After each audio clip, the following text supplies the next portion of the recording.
Aku miskinkan suamiku karena diam saat aku dihina mertua dan iparku. Assalamualaikum warahmatullahi wabarakatuh. Halo Bunda sahabat Ainun. Semoga Bunda semuanya dalam keadaan sehat dan selalu bahagia ya. Kali ini Ainun akan membawakan cerita tentang Ira. Ira, wanita sederhana yang menikah dengan pria kaya, harus menghadapi penghinaan demi penghinaan dari mertua dan iparnya. Dihina, disalahkan, bahkan dipermalukan di depan umum. Semua ia telan demi mempertahankan pernikahan. Namun saat sang suami ikut memojokkan, Ira bangkit secara diam-diam. Sebelum saya lanjut, yuk Bunda absen dari kota mana saja? Dan buat yang sudah like, komen dan subscribe semoga rezekinya dilancarkan ya. Yuk, langsung saja kita mulai kisahnya. Angin pagi menyapu halaman rumah megah di kawasan elit Jakarta Selatan, membawa aroma wangi dari deretan bunga Kamboja dan melati yang tumbuh rapi di sisi kanan kiri gerbang utama. Pagar besi hitam berornamen emas menjulang angkuh, seolah ingin berkata bahwa hanya yang berkelas yang boleh masuk ke dalamnya. Di balik pintu besar berukir mewah berlapis cat kilap itu, tinggal seorang wanita bernama Ira, yang setiap harinya merasa seperti tamu di rumahnya sendiri. Ira duduk di tepi tempat tidur, memandangi pantulan dirinya di cermin besar yang dipajang di sudut kamar utama. Wajahnya teduh, dengan sorot mata lembut yang tampak menyimpan banyak luka yang tak terlihat. Tangannya merapikan kerudung yang dikenakannya sejak usai salat subuh tadi, namun pikirannya melayang jauh ke masa 2 tahun silam, saat ia pertama kali melangkah masuk rumah ini sebagai istri dari Dimas Prasetya. Dimas adalah pria tampan, lulusan luar negeri, anak bungsu dari keluarga konglomerat pemilik beberapa perusahaan properti ternama di Indonesia. Saat pertama kali mereka bertemu di sebuah seminar kewirausahaan di Yogyakarta, Ira tak pernah menyangka pria itu akan meliriknya, apalagi meminangnya.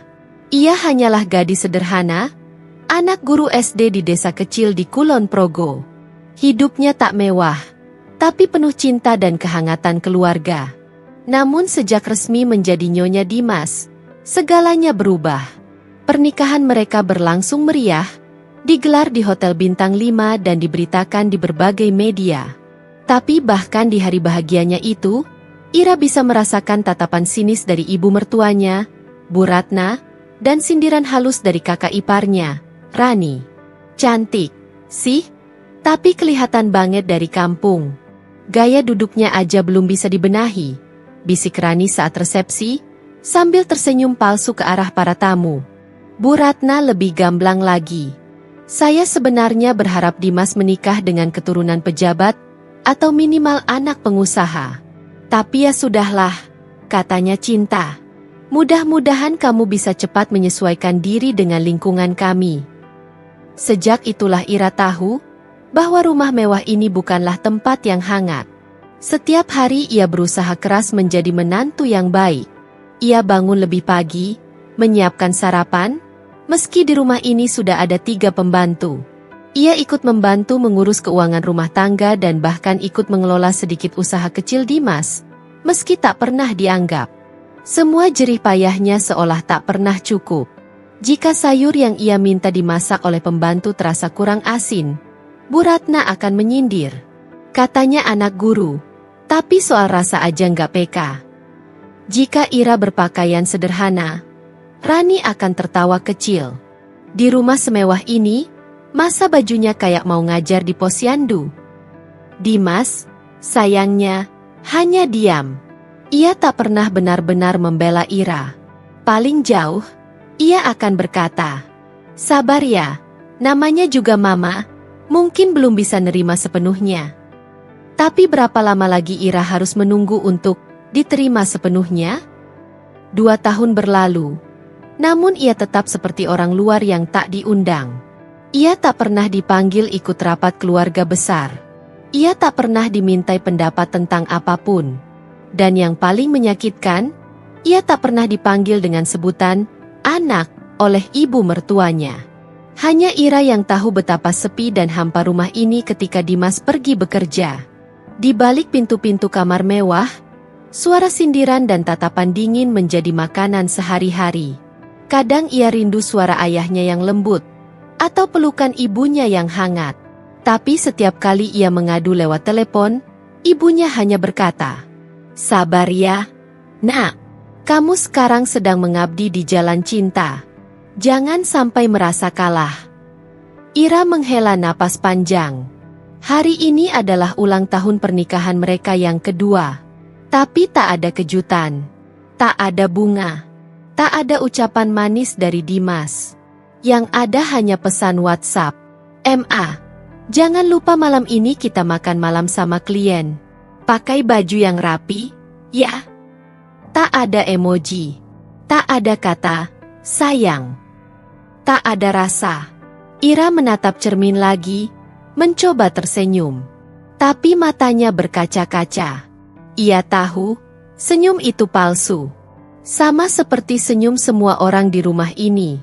Di balik pintu mewah itu, hidupnya bukan dongeng Cinderella. Ia bukan gadis yang menemukan pangeran. Ia hanya wanita biasa yang mencoba bertahan di tengah dunia yang tak benar-benar menerima kehadirannya. Namun di lubuk hatinya, ada tekad yang mulai tumbuh. "Aku bukan boneka. Aku bukan penggembira. Jika suatu saat aku tak lagi dibutuhkan, aku akan melangkah sendiri. Tapi sebelum itu, aku ingin mereka tahu siapa aku sebenarnya." Dan dari sinilah semuanya dimulai. Pagi itu, cahaya matahari menerobos masuk melalui celah-celah gorden kamar Ira, menyentuh lembut wajahnya yang masih letih meski hari baru saja dimulai. Sudah pukul 5. Seperti biasa, ia bangun lebih awal dibanding semua penghuni rumah. Setelah salat, ia turun ke dapur, masih mengenakan daster panjang dan kerudung tipis yang dililit rapi. Ia membuka kulkas, memeriksa bahan-bahan yang sudah disiapkan semalam. Hari ini ia berniat memasak sayur asem, tempe goreng, dan ayam bakar madu, menu yang ia pelajari dari ibunya dulu. Masakan sederhana khas rumahan, tapi penuh rasa dan cinta. Ia tahu Bu Ratna lebih suka makanan Eropa atau menu restoran, tapi Ira ingin mencoba membawa kehangatan ke rumah ini lewat hal-hal kecil. Dengan tangan terampil, ia mulai memasak. Aroma wangi bumbu dan ayam bakar mulai memenuhi dapur. Salah satu pembantu, Mbak Wati, yang baru saja datang dari kamar belakang, sempat tersenyum melihat Ira sibuk. "Bu Ira rajin banget. Masaknya kayak di rumah sendiri," gumamnya. Ira hanya tersenyum samar. Ia tidak ingin terlalu nyaman. Rumah ini memang tempat tinggalnya, tapi belum pernah terasa benar-benar menjadi rumah. Sekitar pukul 7, suara tumit sepatu beradu dengan lantai marmer terdengar dari arah tangga. Rani, kakak ipar Ira, muncul dengan pakaian olahraga bermerek mahal. Legging ketat dan atasan crop top yang memperlihatkan perut ratanya membuatnya tampak seperti influencer Instagram. Ia mengerutkan alis saat mencium aroma dapur. Bau banget ya. Tumben banget dapur ini kayak warung makan di pinggir jalan, ucapnya seraya menutup hidung. Ira menoleh, berusaha tetap tenang. "Aku masak sendiri hari ini, Kak. Mau coba sarapan ala kampung?" ucapnya pelan. Rani tertawa ringan, sinis. "Makasih, Ira. Perut aku nggak biasa makanan minyak yang numpuk. Lagi pula, sayur asem itu makanan pembantu, bukan makanan orang rumah." Ira menunduk. Di balik senyum tipisnya, hatinya tercekat. Tapi ia sudah terbiasa. Sejak awal, Rani selalu menempatkan dirinya di urutan paling bawah dalam struktur keluarga. Bahkan pembantu di rumah ini pun terkadang lebih dihormati oleh Rani daripada dirinya. Tak lama, datanglah kakak ipar laki-lakinya, Roy, mengenakan jas dan sepatu kulit mengilap. Ia hendak ke kantor. Saat melihat Ira masih di dapur dengan daster sederhana, ia hanya mengangguk, lalu melempar satu kalimat yang menusuk tanpa perlu meninggikan suara. "Pantas aja Dimas makin jarang pulang cepat. Pemandangannya kurang menggugah." "Ya?" Maksudnya jelas. Ira terlalu sederhana, terlalu biasa untuk menjadi istri anak orang kaya. Ira tersenyum pahit. Ia tahu ia bukan wanita glamor.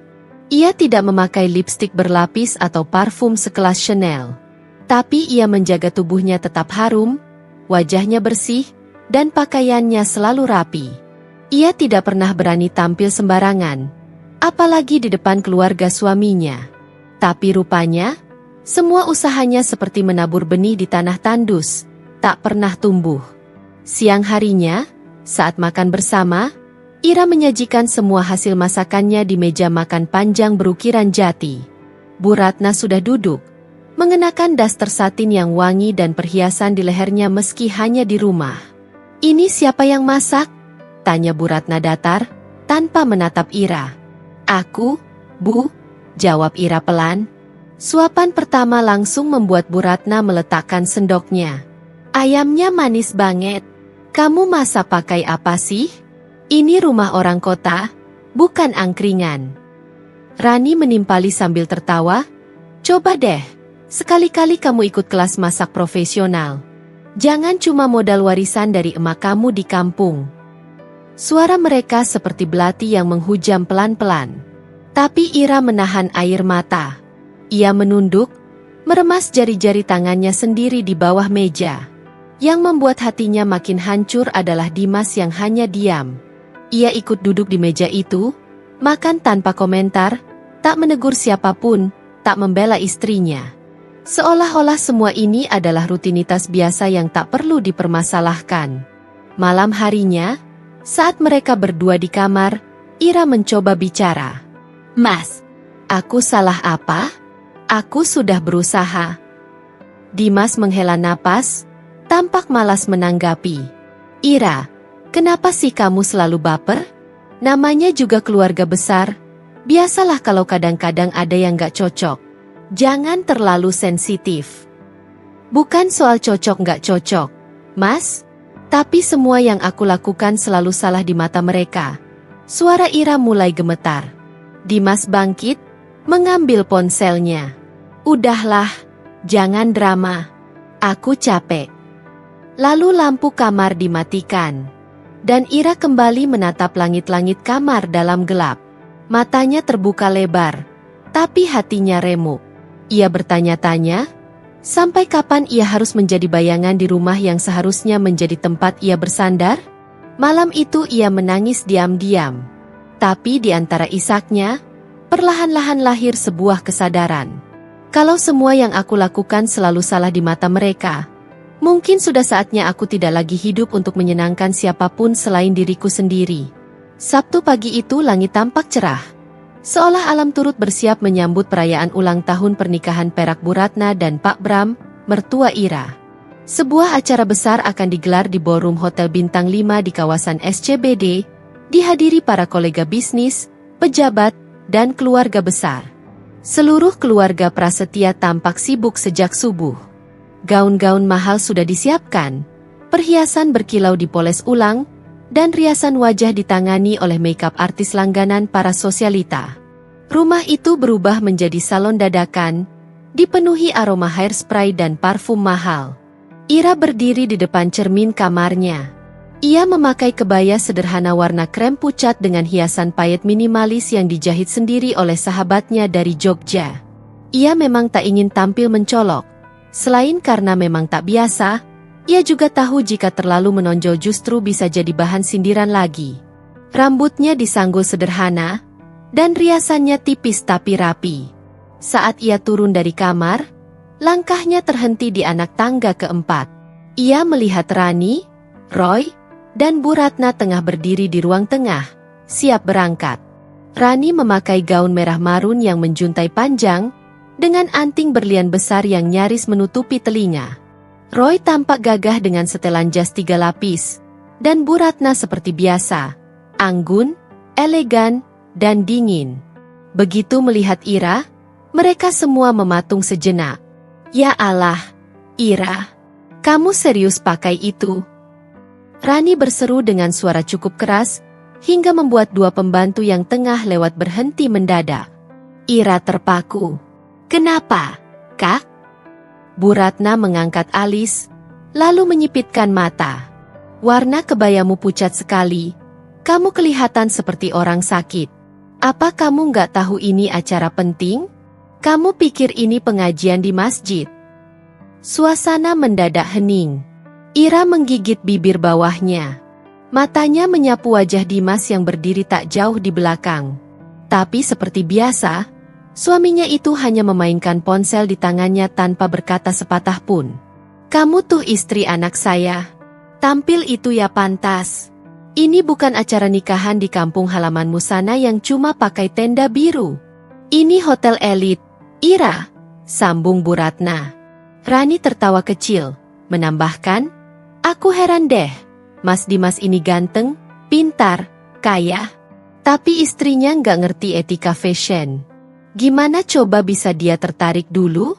Jangan-jangan dulu kamu pakai pelet ya, Ra? Beberapa tawa kecil terdengar. Bahkan salah satu sepupu Dimas dari Surabaya yang sudah siap berangkat ikut berkomentar sambil bercanda. Udah deh, Ra. Mending kamu bawa cadangan baju, takut security hotel salah sangka kamu tamu tak diundang. Ira menunduk dalam-dalam, matanya berkaca. Tapi ia menahan semuanya. Menahan tangis, menahan marah, menahan ingin berteriak. Ia tahu, kalau ia membalas, ia akan dianggap tak tahu diri. Kalau ia pergi, ia akan dituduh drama. Jadi ia diam.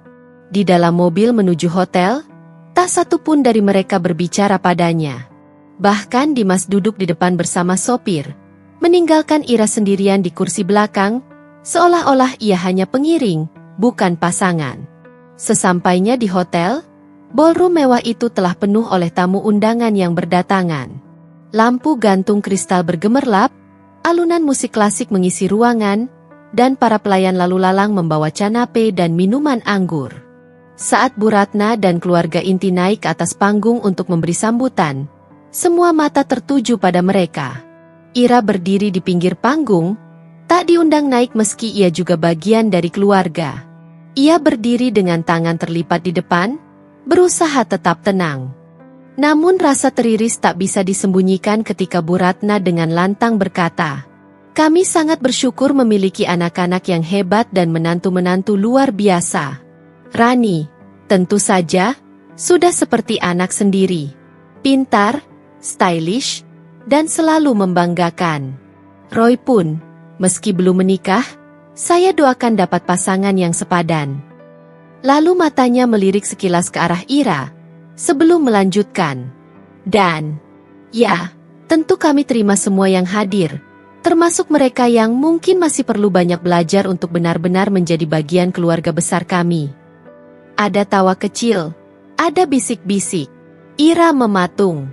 Ucapan itu tidak menyebut namanya, tapi arahnya jelas. Itu untuknya. Perlahan-lahan, air mata menggenang di sudut matanya. Tapi ia menegakkan kepala. Ia tak mau satupun dari mereka melihat air matanya jatuh. Di akhir acara, saat semua tamu sibuk bersuah foto di photobooth mewah, Ira menyelinap ke taman kecil di luar ballroom. Ia duduk di bangku besi dingin, memandangi cahaya malam Jakarta dari balik pagar hotel. Tangisnya pecah, pelan, diam-diam. Bukan karena sakit hati, tapi karena ia mulai sadar. Ia tak pernah benar-benar diterima. Ia tak pernah dianggap pantas. Namun di antara air mata itu, ia berjanji dalam hati. Hari ini kalian boleh tertawa di atasku. Tapi suatu hari nanti, akan tiba saatnya aku berdiri di tempat tinggi, dan kalian hanya bisa menunduk diam. Aku akan bertahan. Tapi bukan untuk kalian. Untuk diriku sendiri. Dan malam itu, meski pulang dengan luka, Ira membawa pulang sebuah kekuatan baru yang mulai tumbuh dari serpihan hatinya. Malam itu udara lembab. Hujan tipis turun membasahi jendela kamar Ira dan Dimas, menimbulkan bunyi lembut seperti detakan jantung yang tak beraturan. Ira duduk di ujung ranjang dengan mata sembab, menatap kosong ke arah meja rias. Di balik matanya yang teduh, berkecamuk puluhan pertanyaan yang tak kunjung mendapat jawaban. Dimas masuk dengan jaket basah dan raut wajah tak sabar. Kenapa lampu kamarnya gelap? Dari tadi kamu ngapain aja sih? Tanyanya, sedikit meninggikan suara. Ira menoleh pelan. Ia ingin menjawab, tapi lidahnya keluh. Sisa luka dari acara kemarin masih terlalu dalam. Ia ingin bercerita, mengadu, berharap dipeluk dan dikuatkan. Tapi ia tahu, Dimas yang dulu tempatnya bersandar, kini seperti telah berpindah sisi. Aku cuma duduk mikir, jawab Ira akhirnya. Dimas meletakkan tasnya agak kasar di atas meja. Mikir? Tentang apa lagi? Kamu mau mulai drama lagi kayak kemarin? Mas? Suara Ira lirih. Apa aku salah kalau merasa sakit hati? Aku dipermalukan di depan banyak orang. Di depan tamu-tamu. Kak Rani, Mama, semua menyindirku seolah aku ini parasit di keluarga ini. Tapi kamu cuma diam. Dimas menghela napas panjang. Ira, kamu ini terlalu sensitif. Mereka cuma bercanda. Kamu aja yang terlalu baper. Lagian, kamu juga harus introspeksi. Mungkin mereka begitu karena kamu memang gak pernah bisa berbaur. Ira menelan ludah. Kata-kata itu menamparnya jauh lebih keras daripada sindiran siapapun. Aku gak pernah bisa berbaur? Mas, aku sudah berusaha dari awal. Aku ikut membantu urusan rumah, masak, berpenampilan sopan, menjaga tutur kata.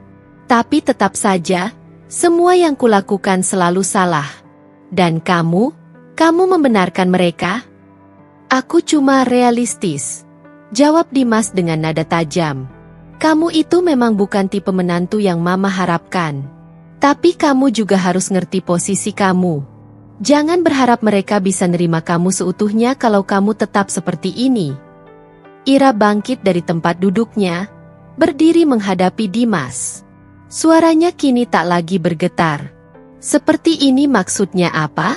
Sederhana? Nggak bermerek? Nggak kaya?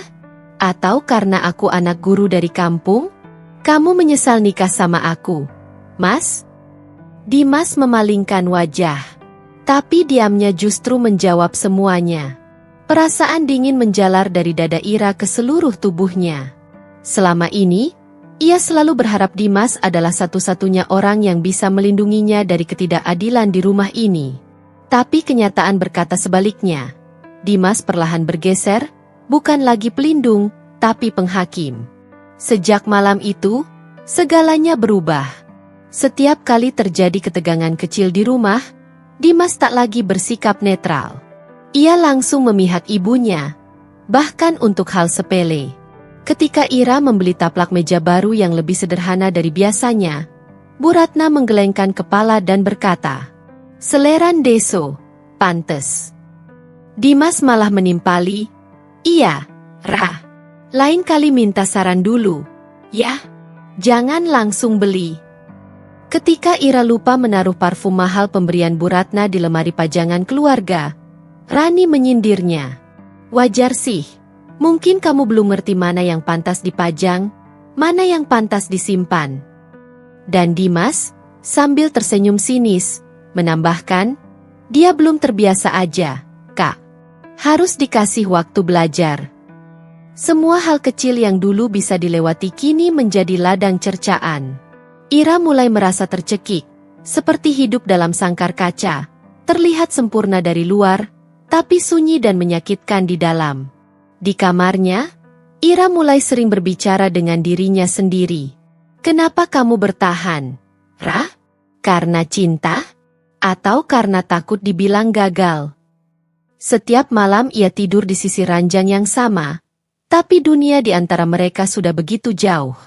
Dimas tak lagi menyentuh tangannya, tak lagi menatap matanya dengan cinta. Kadang, Dimas tak pulang hingga larut malam, dan tak memberi kabar. Bila Ira bertanya, jawabannya singkat, rapat. Rasa sepi itu makin menggumpal menjadi duka. Namun Ira tak langsung menyerah. Ia sempat mengajak Dimas bicara serius, duduk berdua di balkon kamar pada suatu malam. "Mas, kalau kita terus seperti ini, aku takut kita akan hancur. Kamu berubah. Aku pun mulai berubah. Aku bukan perempuan kuat seperti yang kamu pikir. Aku terluka." Dimas memandang ke bawah, ke arah lampu-lampu jalan yang berkedip redup. Aku juga capek. Ira, aku capek terus jadi penengah. Kamu dan keluargaku nggak pernah sejalan. Mungkin kita memang terlalu berbeda. Ira mengangguk pelan. Ia tak menangis malam itu. Tapi dalam hati, sesuatu seperti retakan mulai menjalar. Tidak meledak, tidak mengamuk, hanya diam. Tapi jelas dan nyata. Ia tahu, cinta saja tak cukup. Pernikahan ini seperti tembok yang retak, tapi terus dipaksa berdiri dengan tambalan-tambalan rapuh. Dan jika dibiarkan lebih lama, yang akan hancur bukan hanya dindingnya, tapi dirinya sendiri. Malam itu, Ira menatap langit Jakarta yang kelabu, dan untuk pertama kalinya, ia mulai mempertimbangkan sebuah kata yang tak pernah ia pikirkan sebelumnya. Berpisah. Ira menyimpan semua luka itu dalam-dalam. Ia tak lagi melawan, tak lagi bertanya, tak lagi berharap. Sejak malam terakhir mereka berbicara serius, dan tak menemukan jawaban selain kelelahan dan ketidakpedulian, Ira sadar, ia harus menyelamatkan dirinya sendiri. Bila rumah tangga ini ibarat kapal yang karam perlahan, maka ia tak bisa terus menunggu pertolongan dari orang yang bahkan tak peduli apakah ia tenggelam atau tidak. Pagi-pagi sekali, sebelum penghuni rumah bangun, Ira menyelinap ke ruang kerja kecil di lantai 2 yang jarang dipakai. Ia duduk di depan laptop tuanya yang ia beli dari tabungan kecil sebelum menikah.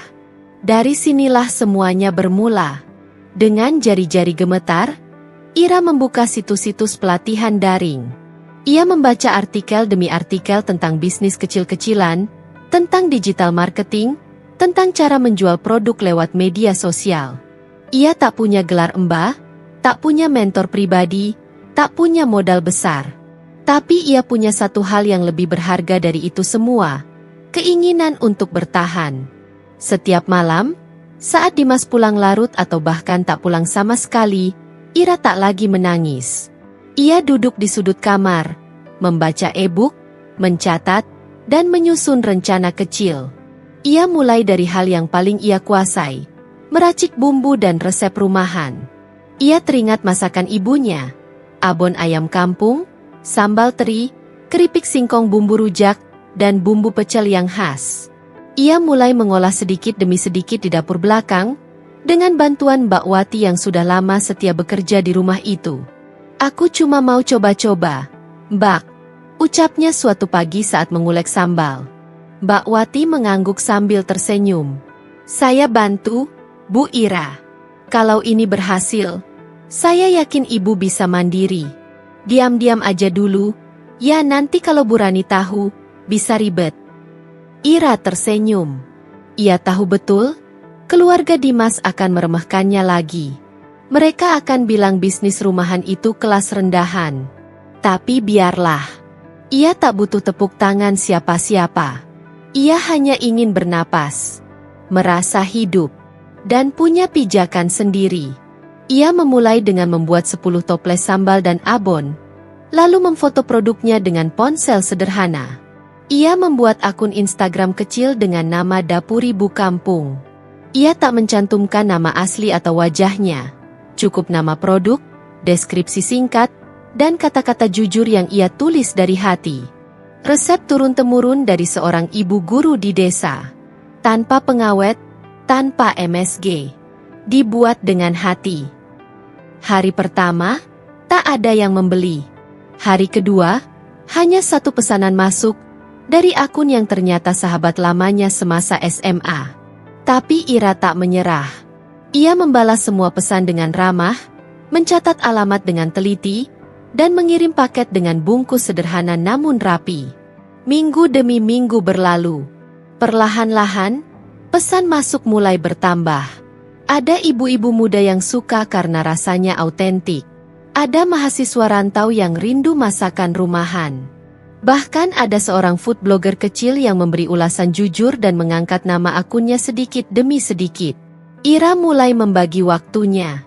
Pagi tetap menyiapkan sarapan seperti biasa, meski sering dikritik karena rasa kampung. Siang hari ia menyelesaikan urusan rumah, Dan malam hari adalah waktunya untuk produksi, membalas pesanan, dan belajar strategi penjualan baru. Ia bekerja dalam diam. Tanpa sepengetahuan Bu Ratna, Rani, Roy, apalagi Dimas. Mereka mengira Ira hanya sibuk dengan pekerjaan rumah yang tak penting. Tak satu pun curiga bahwa perempuan yang selalu mereka rendahkan itu tengah membangun fondasi untuk berdiri sendiri. Hingga pada suatu pagi yang tak biasa, Ira menerima pesan dari seorang pemilik toko oleh-oleh di Yogyakarta yang ingin menjadi reseller. Saya coba produk ibu dari sepupu saya yang tinggal di Jakarta. Rasanya cocok sekali. Bisa nggak kalau saya ambil 50 toples pertama? Saya bantu jualkan di toko saya. Jantung Ira berdegup kencang. Tangannya gemetar saat membalas pesan itu. Ia segera menghitung stok, mengatur jadwal produksi, dan mulai berpikir soal kemasan yang lebih baik. Dari situlah titik balik itu datang. Bukan lewat keributan, bukan lewat pertengkaran, tapi lewat keheningan yang produktif. Dimas masih acuh. Ia tak tahu bahwa setiap malam, saat ia sibuk dengan layar ponselnya dan percakapan rahasia dengan entah siapa, istrinya di pojok kamar tengah menghitung omzet, mencatat pesanan, dan perlahan meraih kendali atas hidupnya sendiri. Ira tak pernah lagi meminta perhatian. Ia tak menuntut cinta.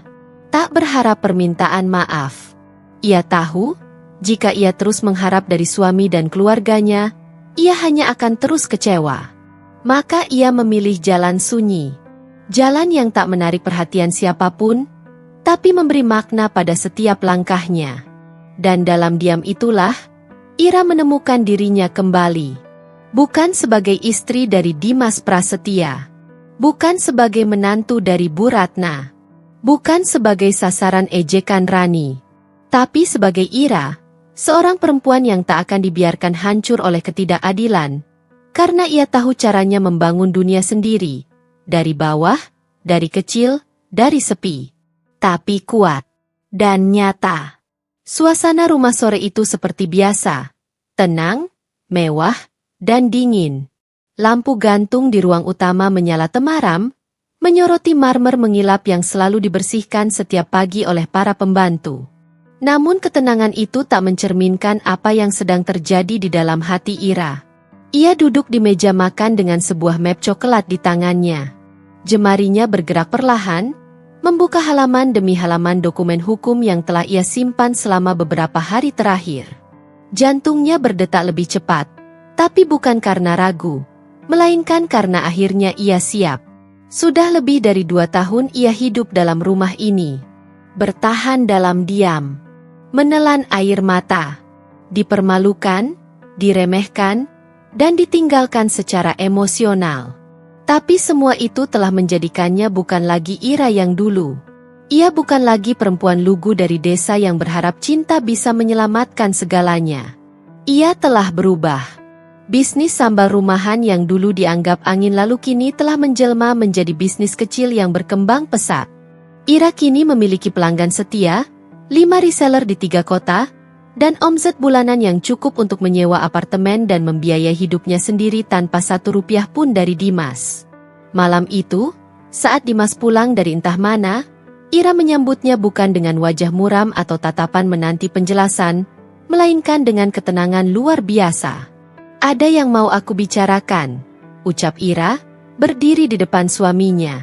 Dimas, seperti biasa, meletakkan tas tanpa menatap wajah istrinya. Nanti aja, aku capek. Sekarang, Mas. Suara Ira tenang, tapi tegas. Kali ini, tak ada keraguan di sana. Dimas mengangkat alis, baru sadar ada yang berbeda dari sorot mata Ira. Ia melirik map di tangan istrinya, lalu mengangkatnya dengan santai. Ia membacanya sekilas. Surat gugatan cerai. Dimas tertawa pendek. Kamu serius? Tanyanya, masih tak percaya. Ira mengangguk pelan. Aku sudah mendaftarkannya ke pengadilan agama. Mas bisa baca detailnya di situ. Gila. Dimas menggeleng-gelengkan kepala, lalu berjalan ke sofa, duduk santai. Kamu pikir kamu siapa? Ini cuma masalah sepele. Ira, kamu kebawa emosi doang. Mana mungkin kamu bisa hidup tanpa aku? Kamu pikir gampang hidup sendiri? Kata-katanya masih mengandung nada tinggi. Masih menganggap dirinya pusat dunia. Masih mengira Ira adalah perempuan lemah yang dulu pernah memohon agar dicintai kembali. Ira berjalan perlahan ke sofa seberang, duduk tenang. Mas pikir aku selama ini cuma nunggu kamu pulang?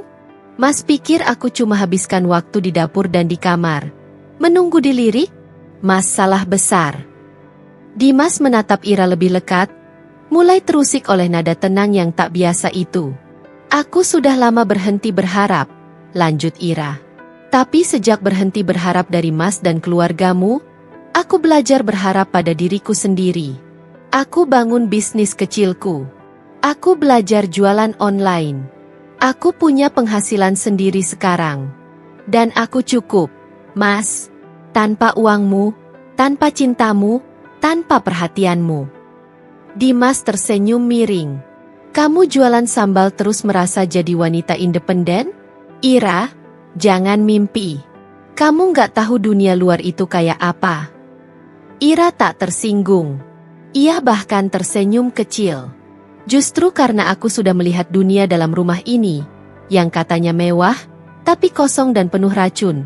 Aku tahu, dunia luar lebih layak untuk aku perjuangkan. Setidaknya di luar sana, orang tak akan menjatuhkan aku hanya karena aku tak memakai baju branded atau karena aku tak lahir dari keluarga kaya. Dimas bangkit dari sofa, mulai kehilangan kendali. Kamu pikir ini semua karena kamu hebat? Kamu tinggal di rumah ini, makan dari uangku, pakai listrik dari tagihanku. Semua yang kamu lakukan terjadi karena aku yang membiayai hidupmu. Aku tahu. Dan aku berterima kasih, jawab Ira. Tapi sekarang, aku akan bayar semua itu dengan caraku sendiri. Kita bisa hitung bersama di pengadilan nanti, bagian mana yang menjadi hakku. Tapi untuk cinta, untuk harga diri, Mas tak punya kuasa lagi atas diriku. Sunyi mengisi ruangan selama beberapa saat. Dimas berdiri membatu, tak percaya istrinya yang selama ini penurut dan diam, kini begitu tenang memutuskan sesuatu yang selama ini ia anggap mustahil dilakukan. Jadi, kamu mau cerai cuma karena kesal? Tanya Dimas, suaranya mengecil, hampir seperti orang kalah. Ira menatapnya tajam, tapi tak lagi dengan marah. Hanya ada kepastian dalam sorot matanya. Bukan karena kesal, tapi karena aku sadar, bertahan dalam pernikahan ini hanya membuatku kehilangan diriku sendiri. Dan aku tak mau hidup seperti itu lagi. Malam itu, Ira kembali ke kamar, tidur dengan tubuh ringan. Untuk pertama kalinya dalam waktu yang lama, ia merasa memiliki kendali penuh atas hidupnya. Ia tak tahu apa yang akan terjadi di pengadilan nanti. Ia tahu tantangannya belum selesai. Tapi satu hal pasti, ia bukan lagi perempuan yang lemah. Ia adalah perempuan yang belajar berdiri saat semua orang ingin menjatuhkannya. Dan kini, ia melangkah bukan karena ingin diikuti, tapi karena tahu kemana harus pergi. Pagi itu, langit cerah seperti mencerminkan isi hati Ira. Sudah 2 tahun berlalu sejak perceraian yang mengguncang hidupnya.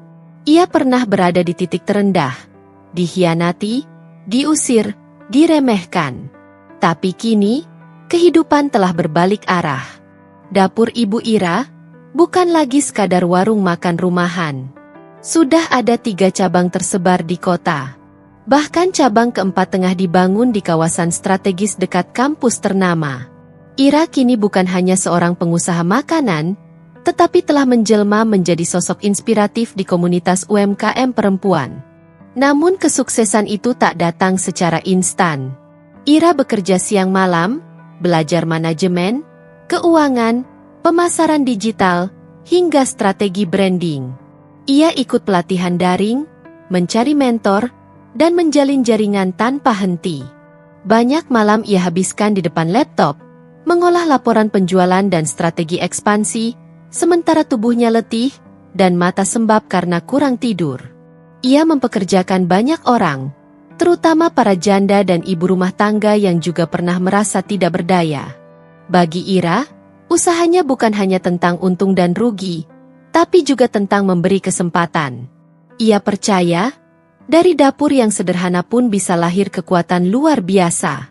Suatu hari, ia tengah mengecek laporan keuangan bersama manajer kepercayaannya ketika sebuah surat lamaran kerja menarik perhatiannya.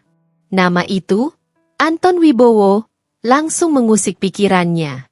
Dulu, Anton adalah rekan bisnis sekaligus sahabat Dimas. Ia juga salah satu orang yang dulu mentertawakannya di belakang. Ira memandangi surat lamaran itu cukup lama sebelum berkata pelan, "Panggil dia untuk wawancara."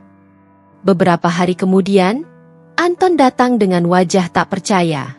Matanya sempat melirik ke arah papan nama besar bertuliskan, "Dapur Ibu Ira, Kantor Pusat." Saat masuk ke ruang wawancara dan melihat Ira duduk di balik meja, tubuhnya langsung kaku.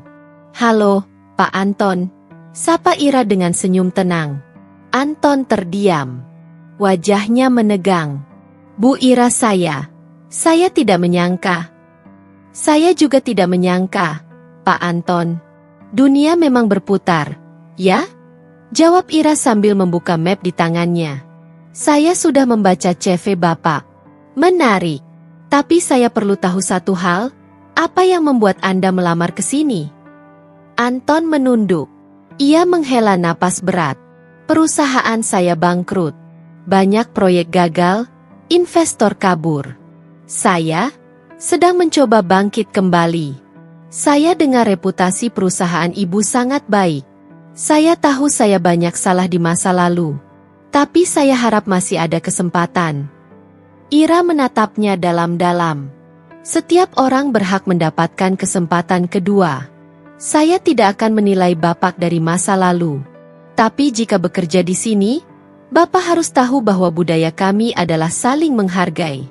Tidak ada yang lebih rendah hanya karena dia perempuan atau pernah jadi ibu rumah tangga." Anton mengangguk cepat, tampak menahan malu. Dan hari itu, Anton resmi diterima. Bukan karena Ira ingin membalas dendam, tapi karena ia percaya, kemuliaan justru tampak dari bagaimana kita memperlakukan mereka yang dulu merendahkan kita, tanpa perlu membalas dengan kebencian. Sementara itu, jauh di sudut kota, Dimas sedang duduk termenung di meja kerjanya. Ia tidak lagi bekerja di kantor megah miliknya. Ia kini menyewa ruangan kecil sebagai kantor konsultasi usaha, karena perusahaannya bangkrut dan banyak proyek mangkrak. Uang simpanannya habis untuk menutup kerugian dan cicilan. Rumahnya pun kini disita bank. Yang lebih menyakitkan, Citra, perempuan yang dulu jadi selingkuhannya, telah meninggalkannya dan menikah dengan pria lain yang lebih mapan. Dimas benar-benar sendiri. Tak ada tawa angkuh, tak ada mobil mewah. Yang tersisa hanyalah penyesalan. Suatu siang, Dimas tanpa sengaja melihat sebuah berita di internet. Judulnya mencolok, "Dapur Ibu Ira ekspansi ke 5 kota. Mantan istri yang bangkit dari luka kini jadi pengusaha inspiratif nasional." Matanya membelalak.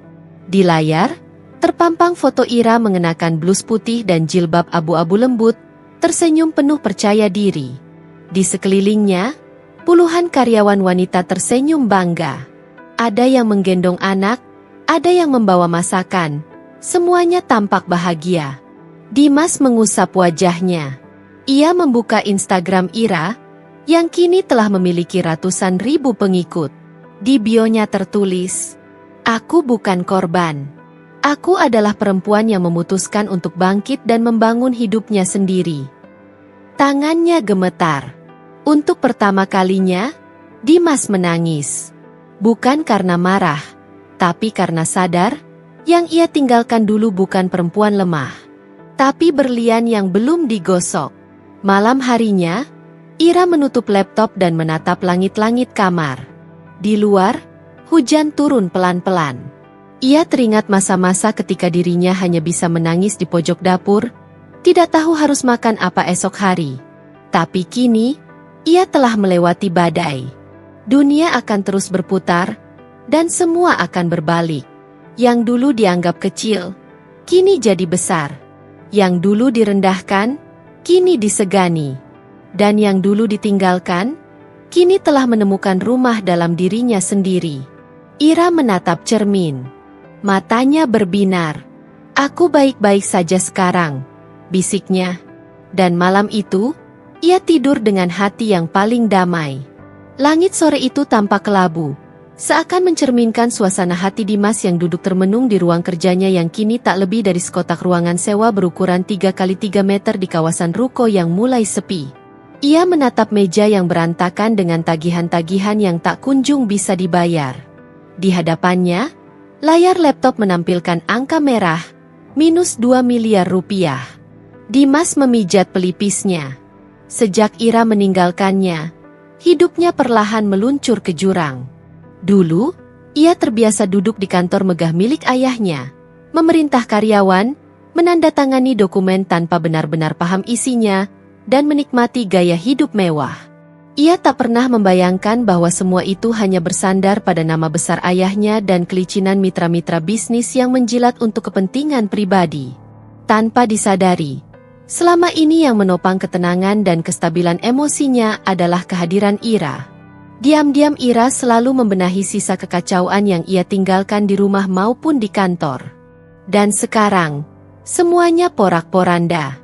Krisis pertama datang saat investor terbesar perusahaannya menarik dana karena proyek yang dijanjikan Dimas tak kunjung terrealisasi. Sejak Ira pergi, Dimas kehilangan fokus. Ia jadi mudah terpancing emosi, salah ambil keputusan, dan sering absen dalam pertemuan penting.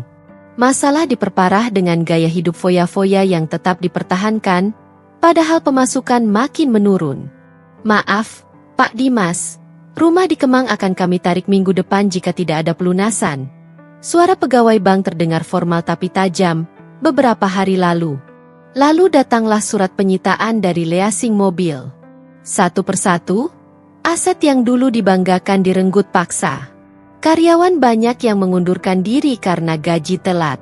Beberapa supplier menolak kerjasama karena kredibilitas Dimas anjlok. Namun yang paling menyakitkan bagi egonya adalah saat tahu bahwa mantan rekan-rekan bisnisnya kini lebih memilih bekerja sama dengan perusahaan Ira. "Maaf, Mas Dimas, kami pindah kerja sama ke PT Rai Group," kata Andra, mantan koleganya. Kebetulan CEO-nya sangat responsif dan jujur. "Namanya Bu Ira, mantan istri Mas Dimas, kan?" Ucapan itu menghantam dadanya seperti palu godam. Nama itu kini menjulang tinggi di dunia bisnis lokal. Ira bukan lagi perempuan sederhana yang gemetar saat bicara di depan umum. Kini ia menjadi narasumber seminar kewirausahaan, diundang di televisi, dan dijadikan inspirasi para perempuan muda di media sosial. Dimas merasa sendirian. Keluarganya, yang dulu begitu galak pada Ira, mulai menjaga jarak. Ayahnya jatuh sakit akibat tekanan utang perusahaan. Ibunya tak lagi menyombongkan putra kebanggaannya, dan kedua adik perempuannya malah sibuk dengan urusan masing-masing. Rumah besar mereka yang dulu penuh sindiran kini hening, sunyi, seperti reruntuhan kerajaan yang kehilangan tahtanya. Malam itu, Dimas pulang ke kontrakan kecilnya di pinggir kota. Rumah itu dulunya dijadikan mes karyawan dan kini jadi satu-satunya tempat ia bisa bernaung. Ia berjalan kaki dari halte karena motor satu-satunya sedang diservis. Tak ada uang untuk ojek online. Sesampainya di rumah, ia membuka ponsel dan tanpa sadar membuka media sosial. Di sana, terpampang wajah Ira sedang tersenyum, berdiri di depan kantor barunya yang megah. Di sampingnya berdiri puluhan karyawan mengenakan seragam yang rapi dan bangga. Captionnya sederhana. "Dulu aku dianggap tidak mampu hidup tanpa suami. Hari ini, aku berjuang bukan untuk membalas, tapi untuk membuktikan bahwa perempuan pun bisa berdiri sendiri." Dimas menatap layar ponselnya lama sekali. Ada rasa sesal yang tak terkatakan. Ia teringat semua kata-katanya dulu. "Kamu itu nggak akan bisa hidup tanpa uang dan nama keluargaku, Ra. Kamu cuma perempuan biasa. Jangan sok kuat." Ternyata semua itu salah. Ira bukan hanya bisa hidup tanpa dirinya, tapi justru bersinar setelah meninggalkannya. Malam makin larut.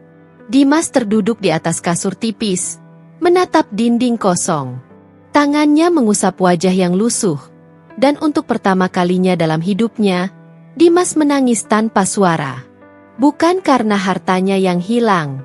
Bukan karena mobil mewah, kantor megah, atau rumah bertingkat yang kini tinggal kenangan. Ia menangis karena kehilangan satu-satunya orang yang benar-benar pernah mencintainya dan ia menyia-nyiakannya.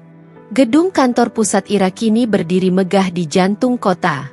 Bangunannya modern dengan dinding kaca reflektif, melambangkan kekuatan dan kejernihan yang selama ini ia bangun dari luka-luka masa lalu.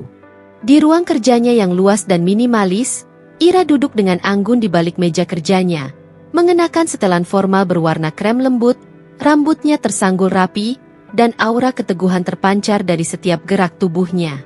Ia sedang meninjau laporan bulanan dari tim manajemen ketika sekretarisnya masuk dengan langkah gugup. "Bu Ira, maaf mengganggu. Ada yang ingin bertemu," ucapnya perlahan. Ibu mertua ibu dan kedua ipar ibu. Hening sejenak. Pena di tangan Ira terhenti di udara. Namun wajahnya tetap tenang. Tak ada emosi yang meledak. Tak ada getaran di suaranya. "Suruh mereka masuk," ucapnya pelan tapi mantap.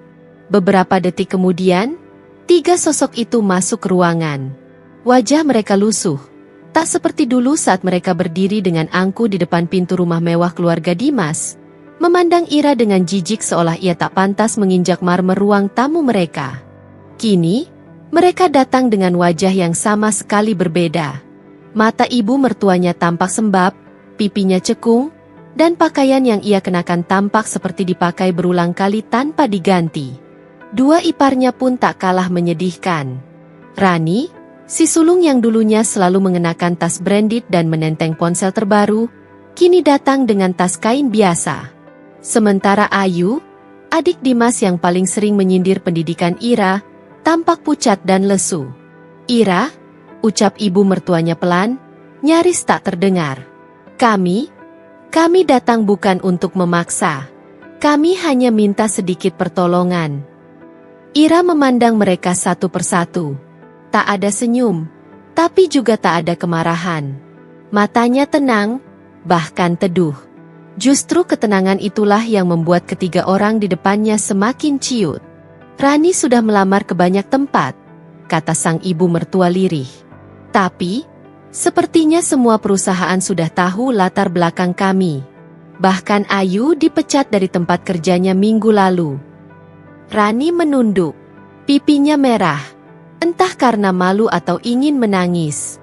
"Kami tahu, kami dulu keterlaluan padamu, Ira. Tapi tolonglah, beri kami kesempatan. Aku butuh pekerjaan." Ira bangkit dari kursinya dan melangkah ke jendela besar di belakang meja kerjanya.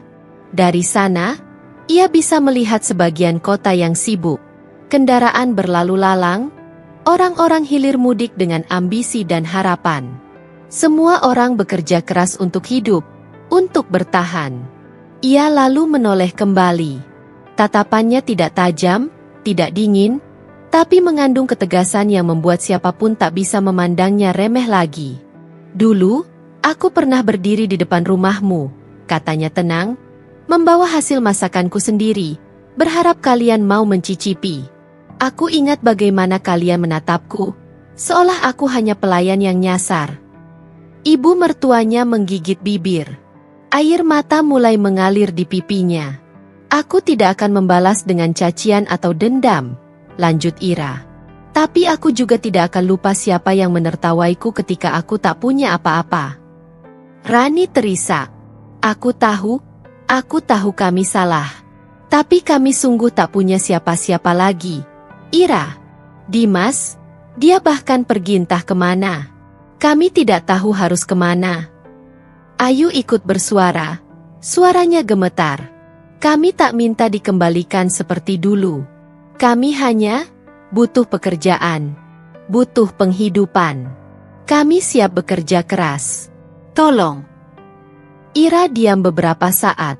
Ia membuka map di atas mejanya, lalu menuliskan sesuatu. Datanglah ke cabang pelatihan di Cibubur minggu depan. Katanya, menyerahkan 2 lembar formulir. Mulai dari bawah. Seperti dulu aku memulainya. Rani dan Ayu menerima formulir itu dengan tangan gemetar. Seolah menerima secercah cahaya di tengah hidup mereka yang gelap. Terima kasih, Ira, terima kasih. Kata mereka berulang-ulang, sambil menunduk dalam-dalam. Namun sebelum mereka keluar, Ira berkata pelan tapi penuh makna.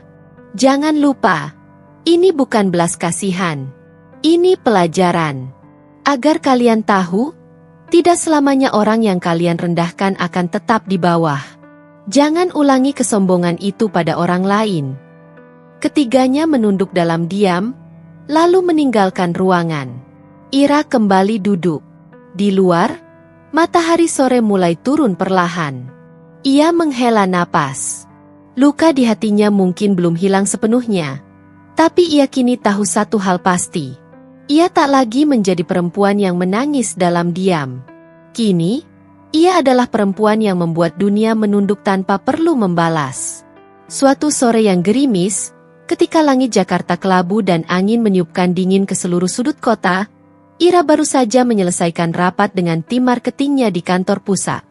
Ia duduk di ruang kerjanya yang luas dan tertata elegan. Di balik jendela besar yang menghadap taman kecil buatan, rintik hujan membentuk pola-pola acak, serupa dengan perasaan yang baru saja ia redam dalam-dalam. Ketika sekretarisnya mengetuk dan mengatakan bahwa ada tamu yang ingin menemuinya, ia tidak menyangka nama yang disebutkan itu akan membuat dadanya sesak sesaat. Dimas. Ia tidak langsung mengiyakan. Butuh waktu hampir 1 jam hingga akhirnya ia memutuskan untuk menemuinya. Bukan karena ia masih menyimpan rasa, tapi karena ada sesuatu dalam dirinya yang ingin mendengar sendiri. Seberapa jauh pria itu telah berubah. Di lobi utama, Dimas tampak jauh berbeda dari terakhir kali Ira melihatnya 2 tahun lalu.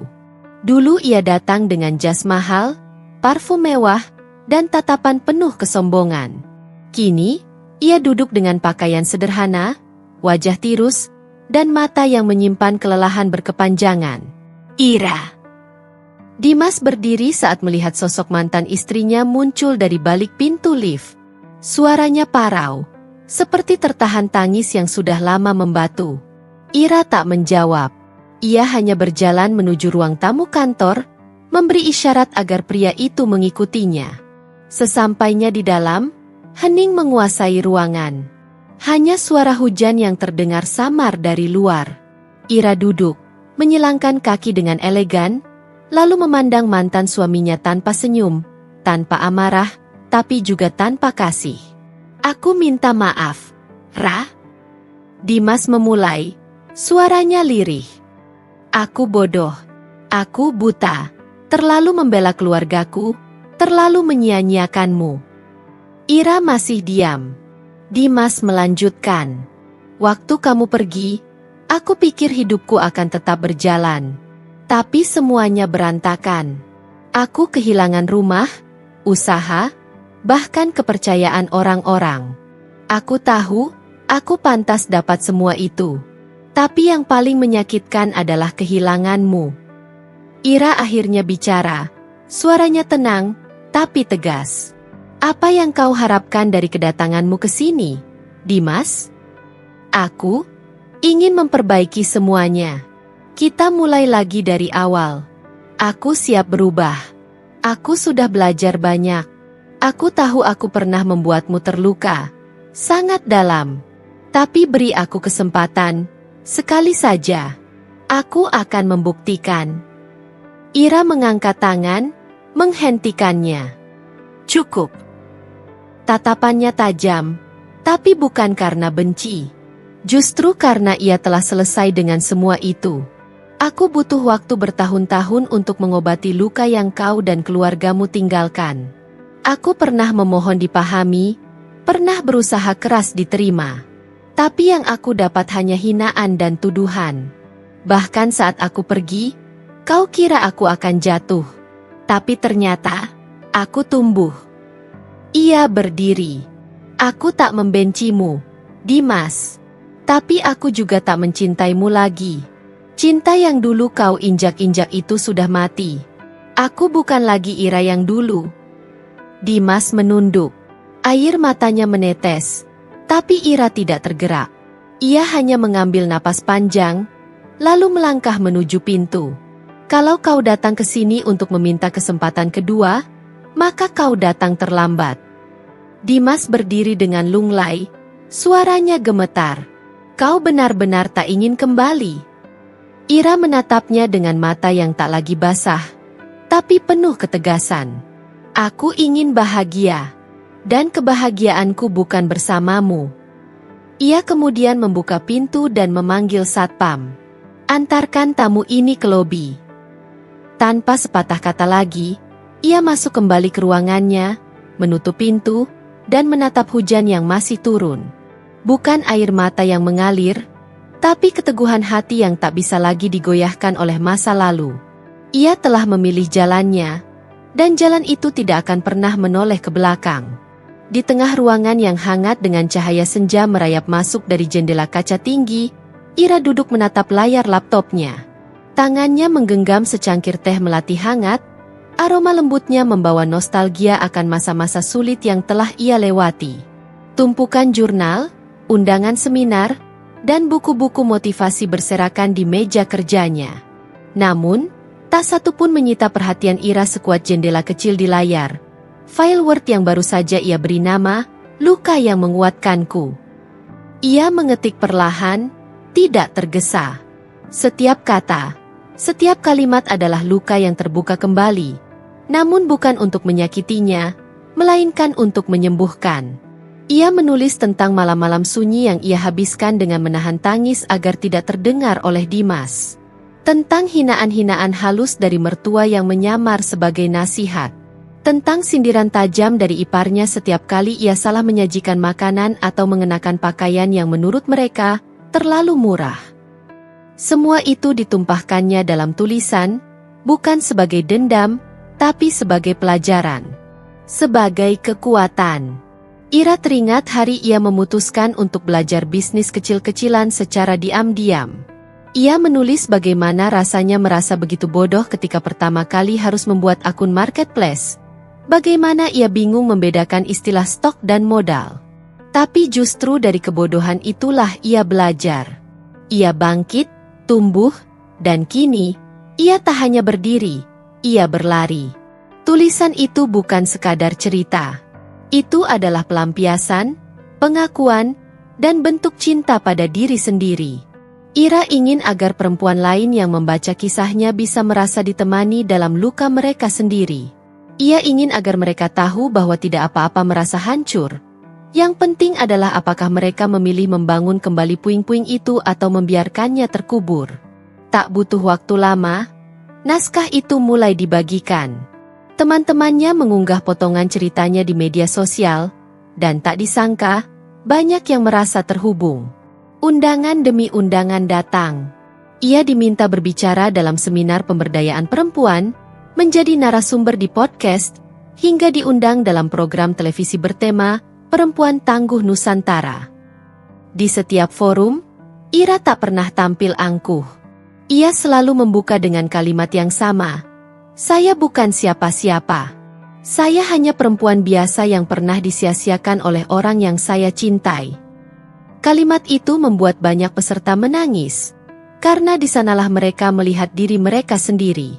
Suatu hari, setelah seminar di sebuah universitas ternama, seorang gadis muda mendekatinya sambil membawa buku catatan. Wajahnya masih remaja, tapi ada kematangan dalam matanya. "Bu Ira," katanya pelan, "saya hidup dengan ayah tiri yang kasar. Ibu saya tidak berdaya. Tapi setelah mendengar ibu hari ini, saya merasa punya harapan lagi. Terima kasih karena telah bersuara." Ira memeluk gadis itu, menahan tangis. Ia tahu, hidupnya kini bukan hanya tentang dirinya, tapi tentang mereka yang diam-diam sedang berjuang di balik pintu tertutup. Suatu malam, saat Ira pulang dari acara talk show, ia menatap wajahnya di cermin. Rambutnya tak lagi sepanjang dulu. Ada garis halus di sekitar matanya. Tapi ia melihat seorang perempuan yang akhirnya bisa berkata kepada dirinya sendiri, "Terima kasih, karena tidak menyerah. Terima kasih, karena tetap mencintai diri ini, bahkan ketika dunia tidak melakukannya." Di ujung cermin, tergantung figura kecil bertuliskan kutipan dari naskahnya sendiri. Luka bukan untuk dilupakan. Luka adalah bukti bahwa kita bertahan. Dan malam itu, Ira tahu, luka-luka yang dulu hampir mematahkan dirinya, kini telah menjadi sayap yang mengangkatnya terbang. Langit pagi itu cerah, seperti hati Ira yang kini tak lagi dihantui luka masa lalu. Di halaman rumahnya yang asri, tempat bunga-bunga bermekaran di sisi teras, Ira duduk dengan tenang. Angin bertiup lembut, menggoyang dedaunan dan membawa aroma melati dari taman kecil yang dulu ia rawat sendiri.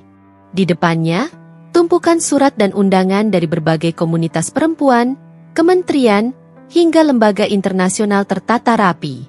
Ira tersenyum. Hidup yang dulu remuk, kini berubah menjadi hidup yang memberi arti. Ira telah membuktikan bahwa kekuatan perempuan bukan sekadar slogan. Ia mendirikan Yayasan Pelita Hati, lembaga yang fokus pada pendampingan dan pemberdayaan perempuan korban kekerasan rumah tangga, penelantaran, dan relasi beracun. Dari hanya satu ruangan kecil di kontrakan pinggiran kota, yayasan itu kini punya 3 cabang di kota besar. Ada ruang konseling, pelatihan keterampilan, bahkan program beasiswa untuk anak-anak perempuan yang ditinggal ibunya. Setiap minggu, Ira turun langsung.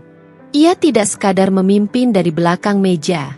Ia mendengarkan cerita, memeluk mereka yang menangis, dan menyemangati mereka yang ingin menyerah.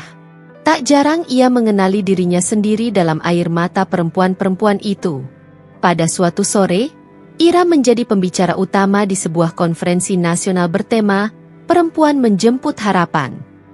Aula penuh sesak, lebih dari 500 peserta hadir. Ketika namanya dipanggil, semua berdiri dan bertepuk tangan. Tapi Ira tetap berjalan dengan tenang, tanpa rasa jumawa. Di atas panggung, ia mengenakan setelan sederhana berwarna pastel. Rambutnya ditata rapi, senyumnya hangat, dan suaranya mantap. "Ada masa dalam hidup saya," katanya membuka pidato, "di mana saya percaya bahwa saya tidak berarti apa-apa. Saya dikucilkan, dihina, bahkan dibuang oleh orang yang dulu saya anggap rumah. Tapi hari ini saya berdiri di sini bukan karena saya kuat sejak awal. Saya berdiri karena saya memilih untuk tidak membiarkan luka menjadi akhir dari cerita saya." Ruangan hening. Beberapa peserta menunduk, menahan air mata. Perempuan sering diajarkan untuk bertahan. Tapi jarang yang mengajarkan kita bahwa kita boleh bangkit dan memilih jalan baru. Bahwa kita berhak bahagia meski tanpa pria yang dulu kita puja. Dan saya ingin mengatakan kepada kalian semua di sini, kalian cukup. Kalian layak. Kalian kuat. Tepuk tangan menggema. Beberapa peserta berdiri dan bersorak. Ira menatap mereka satu persatu, seolah sedang berbicara dari hati ke hati. Hari itu menjadi momen bersejarah. Tak hanya karena Ira diangkat sebagai perempuan inspiratif nasional, tapi karena satu kalimatnya yang menjadi viral di seluruh media sosial. Kemenangan sejati bukanlah saat kita membalas mereka yang menyakiti. Kemenangan sejati adalah ketika kita bisa bahagia tanpa harus melukai balik. Di rumah, malam harinya, Ira duduk di samping anak angkatnya. Dila, gadis remaja yang dulu ia temukan di yayasan, korban kekerasan yang kini menjadi seperti putrinya sendiri. Mereka berbagi tawa sambil menonton film keluarga. Di dinding, tergantung bingkai foto besar, Ira berdiri dikelilingi puluhan perempuan dari yayasan, semuanya tersenyum. Hidup Ira tidak lagi tentang dendam, tidak tentang Dimas, atau keluarga mantan suaminya. Ia tak pernah lagi mencari tahu tentang mereka. Apakah mereka masih hidup dalam kepura-puraan, atau kini menyesali perlakuannya? Itu tak penting lagi. Sebab kemenangan Ira adalah ia bebas. Ia tak lagi terikat oleh luka atau keinginan untuk membuktikan apa-apa. Ia sudah cukup. ia sudah menang. Dan malam itu, sebelum tidur, Ira menulis satu baris kalimat dalam jurnal yang selalu ia isi setiap malam. Aku telah kembali menjadi diriku yang utuh, bahkan lebih kuat dari sebelumnya. Terima kasih, hidup, karena telah mengajarkanku bahwa dari reruntuhan, aku bisa membangun istana. Lalu ia memejamkan mata, tersenyum, dan tidur dalam damai. Bukan karena semuanya sempurna, tapi karena akhirnya, Ira menang. Dan itu adalah kemenangan sejati.